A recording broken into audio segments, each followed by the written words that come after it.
Se me permitirem, então, queria só dizer que esta é a segunda reunião que fazemos com parceiros sociais, a Confederação do Comércio e Serviços de Portugal. Foi uma reunião importante também, uma vez que, do nosso ponto de vista, começa a haver elementos, não apenas qualitativos, mas quantitativos, razoáveis para podermos fazer a discussão do orçamento. O Governo, finalmente, no final da semana passada, enviou a informação que tinha omitido inicialmente. Percebe-se agora um bocadinho melhor porquê.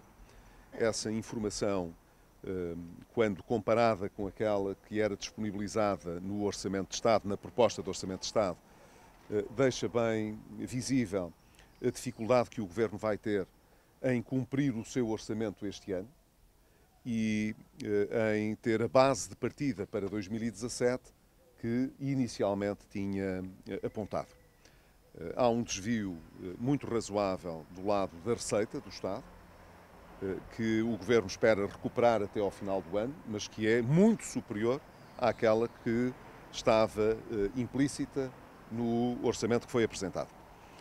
E já sabemos que o Governo sacrificará, como até aqui, do lado da despesa, sobretudo a aquisição de bens e serviços no Estado, bem como o investimento público, para garantir que o objetivo da meta do déficit será alcançado. O que em si mesmo é bom, no sentido em que o Governo está muito comprometido em alcançar as metas do déficit, isso é bom para o país, mas errou completamente na previsão que fez quanto ao que seria a estratégia do orçamento para o ano corrente, e isso é um indicador preocupante, porque essa estratégia mantém-se para o próximo ano, o que significa, portanto, que o cumprimento das metas que já foram anunciadas no orçamento para 2017 só poderá acontecer, dentro de um certo otimismo nas variáveis que estão quantificadas, se o Estado continuar a não investir aquilo que é adequado, se os serviços públicos continuarem à míngua, com cativações que são cativações permanentes e que nunca existiram no passado, ao contrário daquilo que já ouvi membros do Governo dizerem. As cativações foram instrumentos que no passado o Governo utilizou para garantir que os ministérios não ultrapassavam as suas dotações, mas as cativações depois foram libertadas e, portanto, até ao final do ano, corresponderam à despesa que o Estado executou. E o que estamos agora a falar é de uma coisa completamente diferente, é de uma poupança forçada, de cortes, que o Governo não tem forma de acomodar sem afetar a qualidade dos serviços que são prestados, sobretudo ao nível da educação, ao nível da saúde e ao nível de outras áreas orçamentais. Portanto, a nossa perspectiva para 2017 é de que o Governo precisava de ter uma estratégia diferente para garantir que as metas a que se compromete correspondem a uma estratégia que não põe em causa aquilo que são os serviços que o Estado vem prestando e a necessidade também de apostar no crescimento da economia. E insisto, essa é a segunda constatação que fazemos e que aqui gostava de reiterar.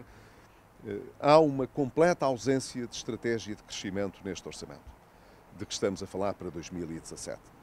O Governo, no seu otimismo, consegue achar que a economia crescerá ainda menos em 2017 do que cresceu em 2015. E isso parece-nos que apela ainda mais à necessidade de o Governo e a sua maioria se abrirem a propostas que tragam um ímpeto reformista para a nossa economia, que atraiam mais investimento, porque não se vê forma nenhuma do investimento regressar ao país, e que tornem ainda mais pujante o nosso quadro de exportações, e não se vê como é que as metas que o Governo está a apontar para 2017 em matéria de exportações possam ser execuíveis com os dados que temos hoje.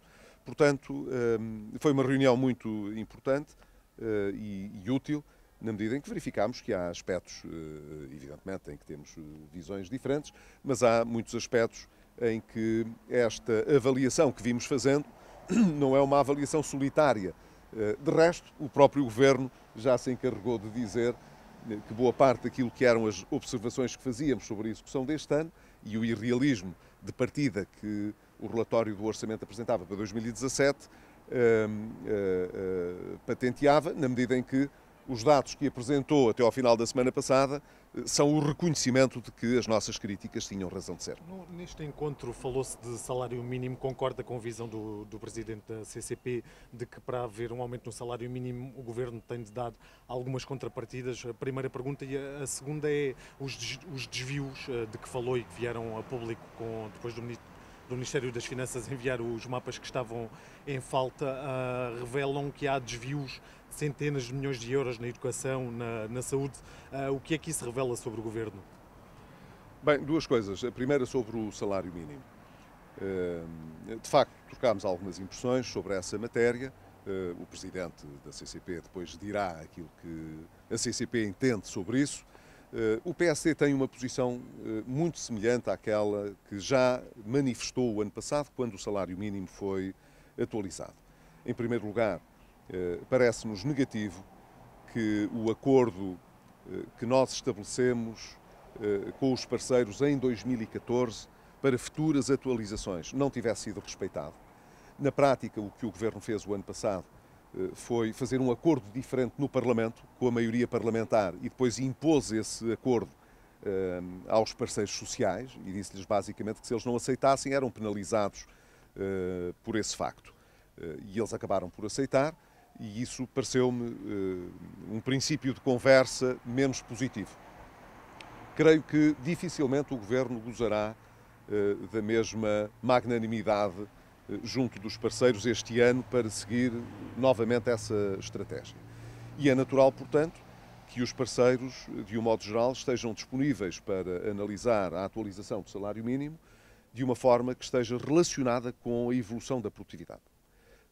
E essa era também a nossa posição quando éramos governo e é a nossa posição agora na oposição. Se as avaliações que forem feitas sobre a produtividade não estiverem refletidas na atualização do salário mínimo, o que acontece é que as empresas perdem competitividade e, perdendo, acabam por gerar menos rendimento e menos emprego do que aquele que gerariam se fossem mais competitivas. É simplesmente isso e creio, enfim, que os parceiros, de um modo geral, não terão uma visão muito diferente. Quanto à sua questão dos cortes na educação, de facto, aquilo que os mapas que estavam em falta e que foram enviados pelo Governo vêm mostrar é que este ano a execução da despesa revela um comportamento diferente daquele que constava do orçamento. O executado não é a mesma coisa que estava orçamentado. Ora, como o Governo partiu do princípio que era, quando apresentou agora a proposta de orçamento para o próximo ano, transformou aumentos na educação em cortes, porque na prática aquilo que o Governo diz que para o ano vai fazer é gastar menos do que já está a gastar este ano. Está a gastar, portanto, mais.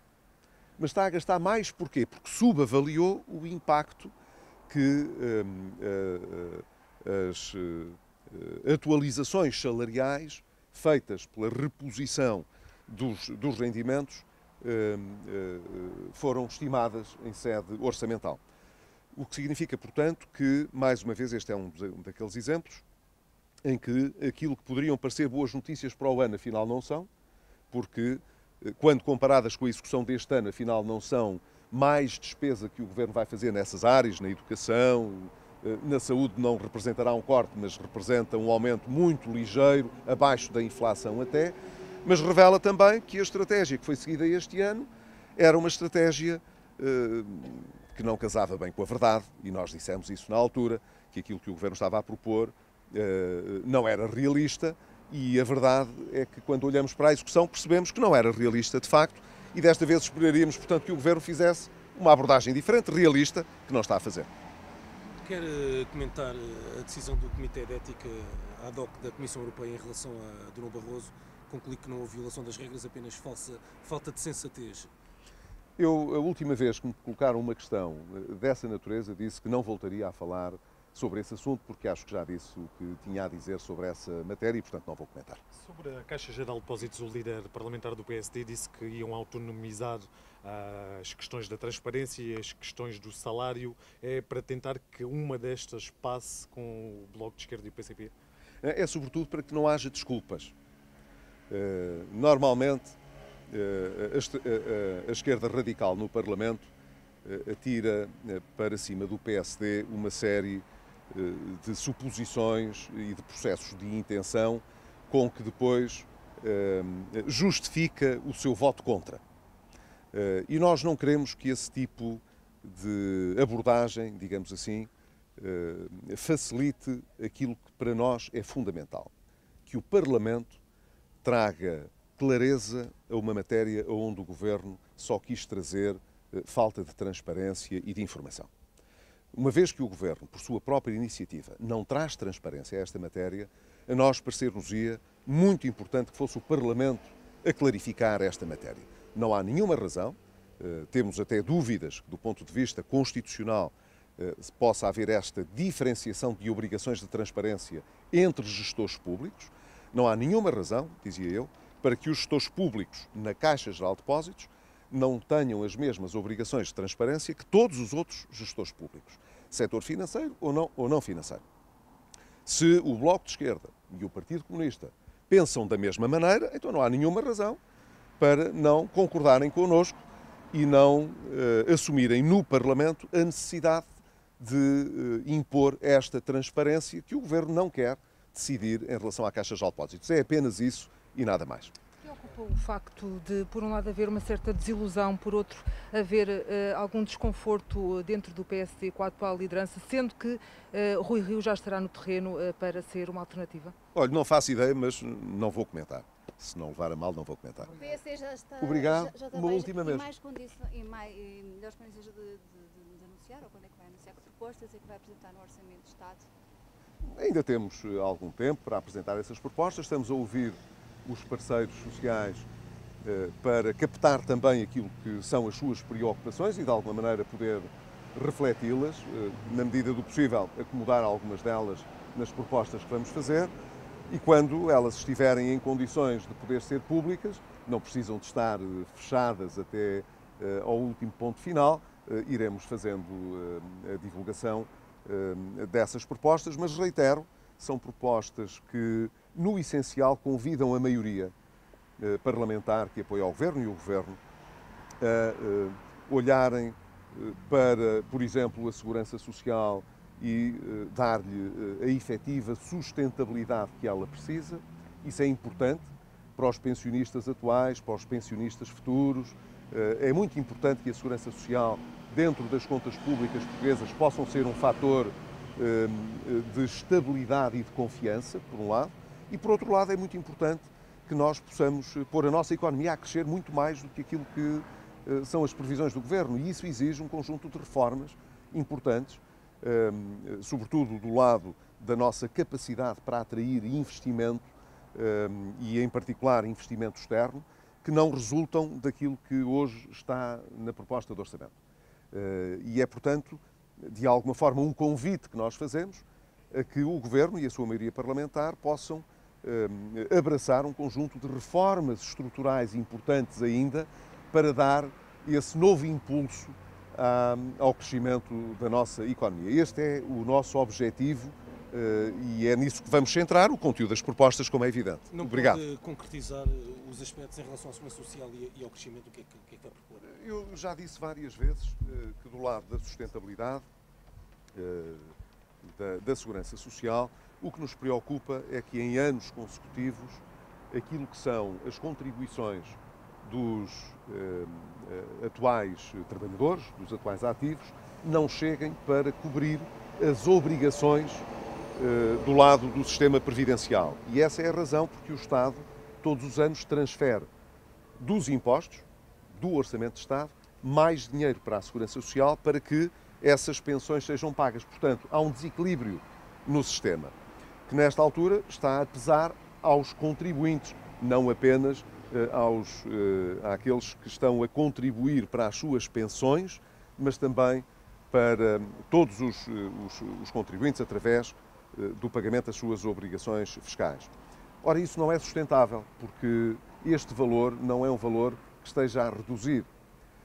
E faz pouco sentido, do nosso ponto de vista, que o Estado, como o Governo reconhece nesta proposta de orçamento, consigne a receita de um novo imposto que vai criar em 2017 para a Segurança Social, assumindo com clareza de que com isso está a ganhar tempo, porque têm presente com certeza que foi isso que o Ministro Vieira da Silva e o próprio Primeiro-Ministro reconheceram, disseram que, consignando a receita deste novo imposto, adiavam por 6 anos, a conta é do Governo, não é minha, adiavam por 6 anos um problema na sustentabilidade do sistema de pensões. Ora, o que nós queremos não é que se criem impostos para adiar problemas.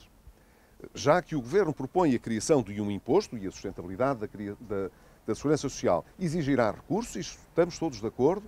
Agora, se estão a criar impostos que cativam para adiar o problema, porque é que não hão de cativar essa receita para resolver o problema? E, portanto, é um bocadinho dentro desta lógica que nós iremos propor um caminho que possa conduzir a essa reforma. Quer dizer, o dinheiro que se vai pôr na Segurança Social resulte das contas que vamos fazer ou quanto é que é preciso para garantir a sustentabilidade das pensões, dentro de determinadas premissas. E depois procurar, junto dos parceiros sociais, um entendimento que, de certa maneira, ajude a criar confiança nessa reforma. É esse o nosso objetivo. Obrigado.